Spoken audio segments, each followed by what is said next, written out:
अध्याय 3 मुक्ति का रहस्य। अब तक राजा जनक समझ चुके थे कि वे केवल शरीर नहीं हैं। उन्हें यह भी समझ आ चुका था कि उनका वास्तविक स्वरूप शुद्ध चेतना है।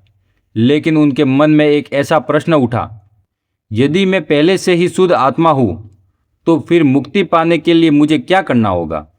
यह प्रश्न केवल राजा जनक का नहीं, हर उस इंसान का प्रश्न है जो आध्यात्मिक मार्ग पर चलता है।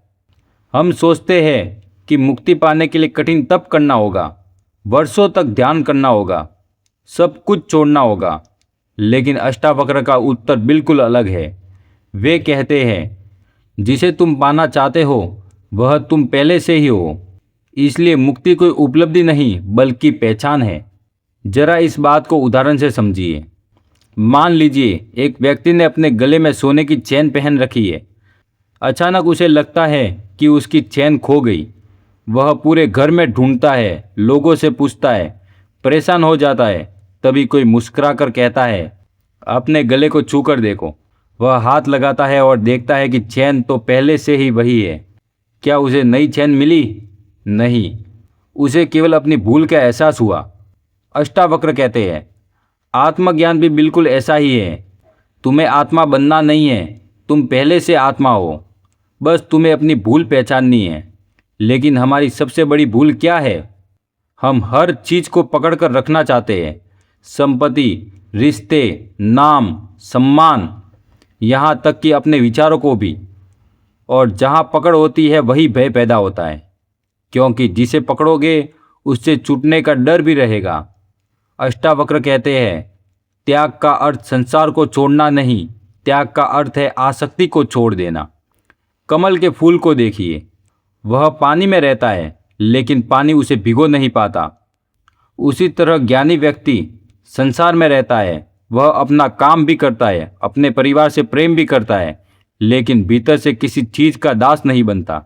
अगर सफलता मिले तो वह मुस्कुराता है, अगर असफलता मिले तो भी उसकी शांति नहीं टूटती, क्योंकि अब उसकी खुशी परिस्थितियों पर नहीं टिकी होती।